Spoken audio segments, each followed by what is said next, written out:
할렐루야. 2024년 새해를 맞았습니다.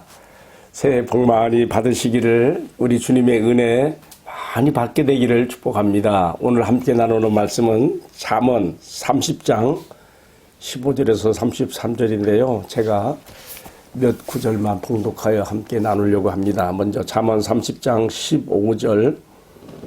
거머리에게는 두 딸이 있어 다오다오 하느리라.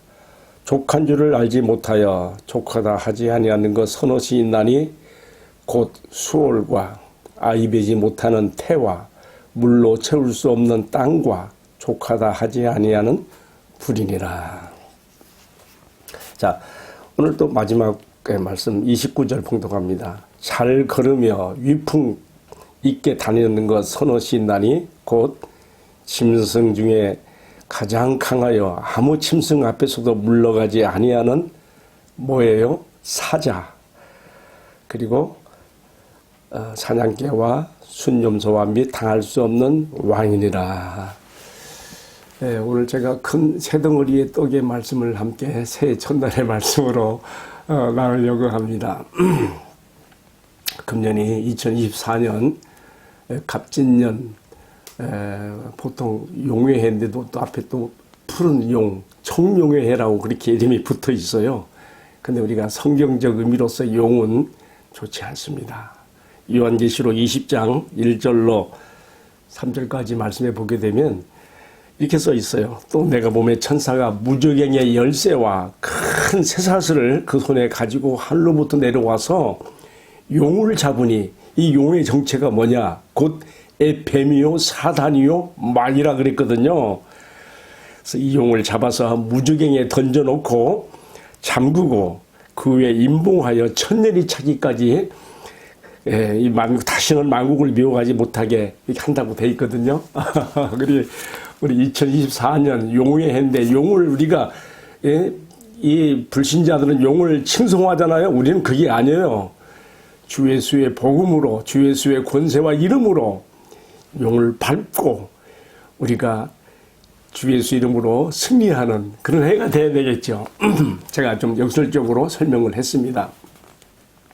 저는 오늘 말씀을 가지고 용의 비견에서 무슨 말을 전하고 싶은 것이 없고 도리어 오늘 말씀에는요 용 말고요 하나님께서 어떤 짐승들 동물들 7가지를 들어서 우리에게 주신 아주 좋은 교훈이 있어요. 제가 그것을 함께 나누고 싶습니다.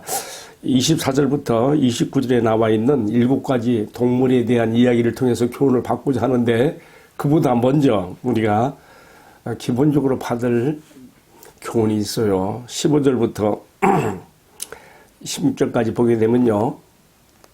사람의 마음에서 끓어오르는 탐심이 얼마나 크게 확대될 수 있는가에 대해서 5가지로 말했어요. 첫 번째로는요, 거머리로 표현했어요. 거머리에게는 두 딸이 있어서 다오다오 하느리라. 우리 옛날에 그 참 시골 농촌에서 모내기철 되면은 참 바짓가랑에 걷어 올리고 논 들어가서 모를 심게 되는데 이 거머리들이 달라붙는데요. 거머리에 그 두 개의 촉수 입이 있어가지고 이 장단지에 달라붙어가지고 피를 뽑아 먹거든요. 이 거머리에는 두 딸이 있어란 말이 그 입에서 거머리 입에 2개의 촉수가 나가는 표현이에요. 그래서 피를 빠는 거죠. 족한 줄을 알지 못하고 빤다 이거예요. 또 세상에 족한 줄 알지 못하는 것도 선옷인데 그 중에 하나가 뭐예요? 소울이란 뭐예요? 무간지옥, 끝도 없는 아까 제가 요한계시록 20장 2절 말씀 읽으면서 그 천사가 내려와서 그 용을 결박해서 이 무간 지옥에 집어 던져놓고 임봉한다 그랬거든요. 수월, 이 지옥, 음부도 끝이 없는 것이죠. 사람의 탐심의 깊이가 끝이 없다는 것을 이렇게 수월로도 표현했어요. 또 한 가지 뭐라 했습니까? 아이 베지 못하는 태.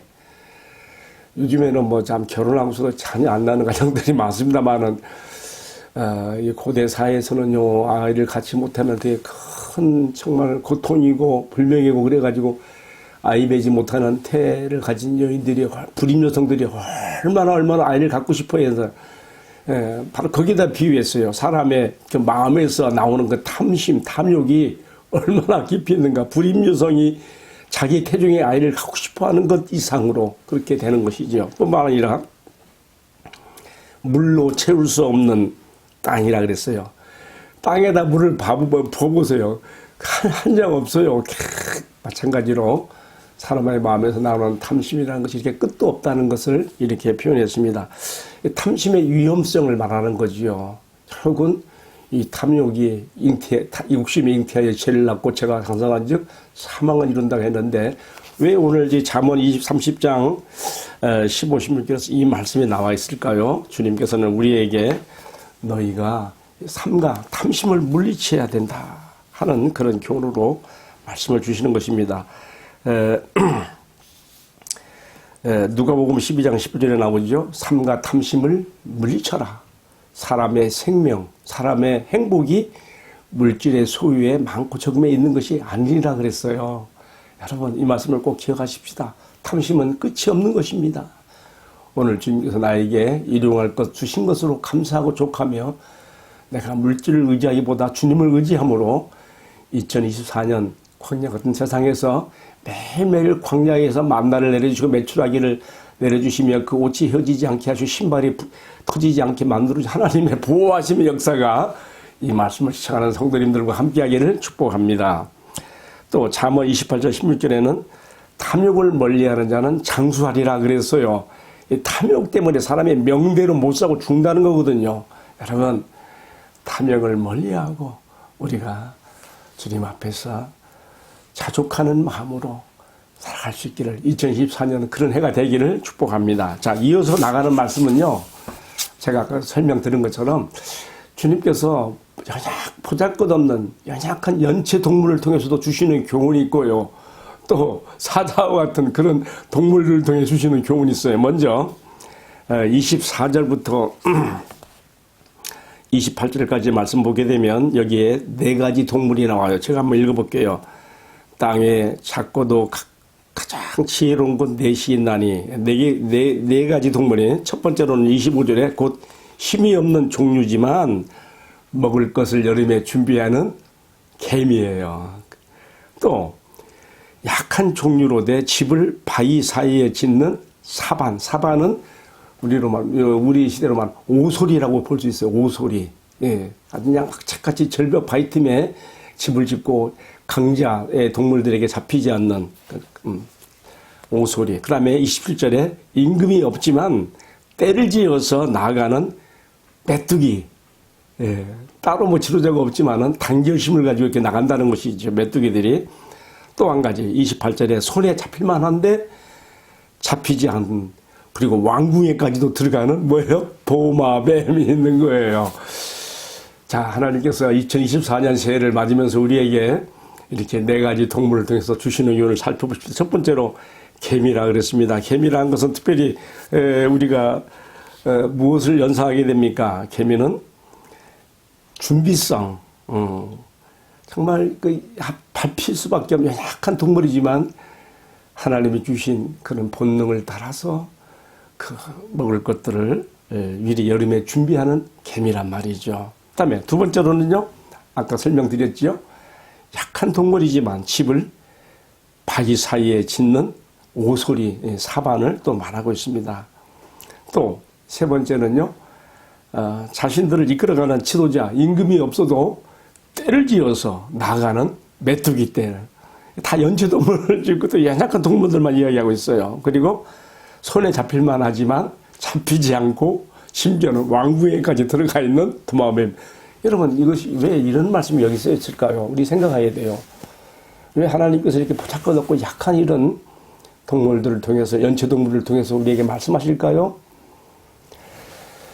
세상에서 모두가 다 강하고 뭐 다 잘 살고 부유하고 그런 게 아닙니다. 세상에는 빈부가 섞여 살아요. 그러나 그 중에 그들을 지으시는 하나님이시라 그랬습니다. 여러분 비록 힘이 없고 연약한 자라고 할지라도 그가 하나님을 의지하여 이런 개미의 근면성을 가지고 살아간다면 또 오소리와 같이 학책 같은 그런 근성을 가지고 그가 살아갈 수가 있다면 또 세 번째로는 세 번째는 뭐였죠?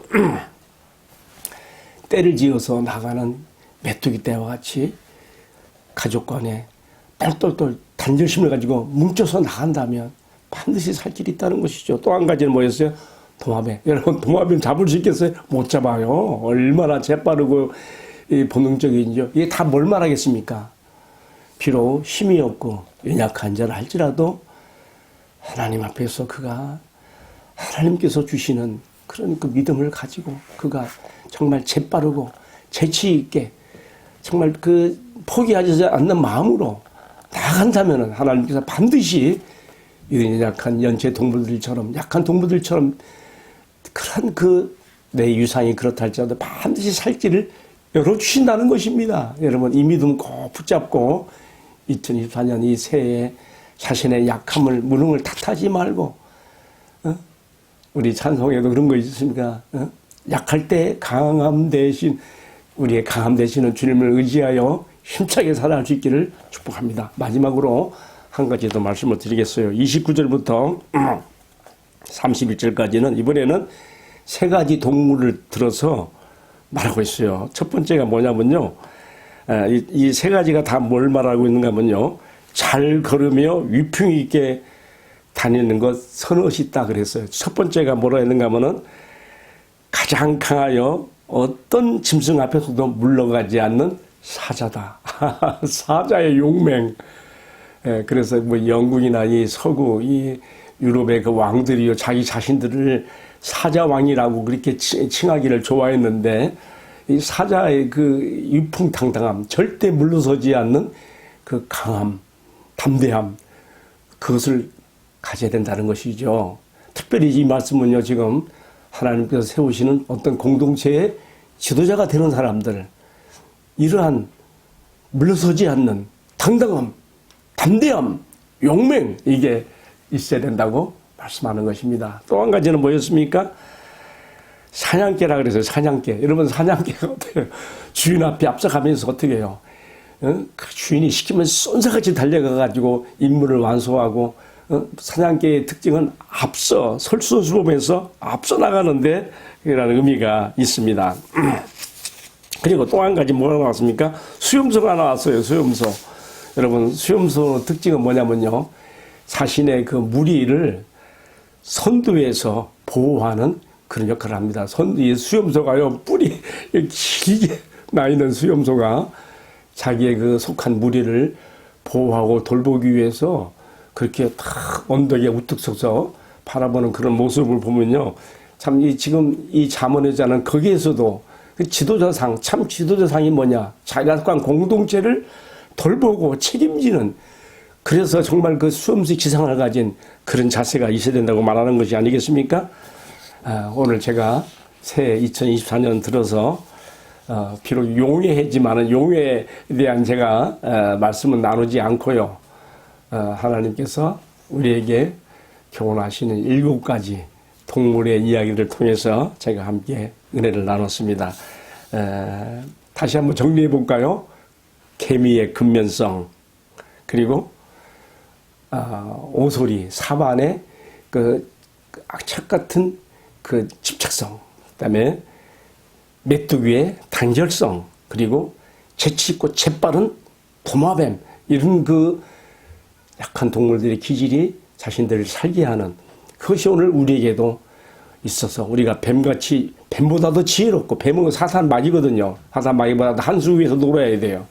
비둘기같이 순결하라는 말씀이 실현되어야 되겠습니다. 또 한 가지 작게는 우리 가정으로부터 시작해서 크게는 또 우리 교회 공동체 또 나가서 이 나라 민족 이 공동체의 정말 리더가 되고 지도자가 되는 사람들에게는요 사자 같은 담대함, 용맹, 물러서지 않는 그런 근성이 있어야 된다는 것을 가르치고 있고요. 또 한 가지 사냥개의 재빠른 솔선수범이 있어야 되고 또 순념소가 자기의 무리를 지키는 것 같은 그러니까 보호본능 책임감이 있어서 그래야 바로 하나님 앞에서 세움받은 자리에서 역할을 할 수 있다 하는 거 아니겠습니까?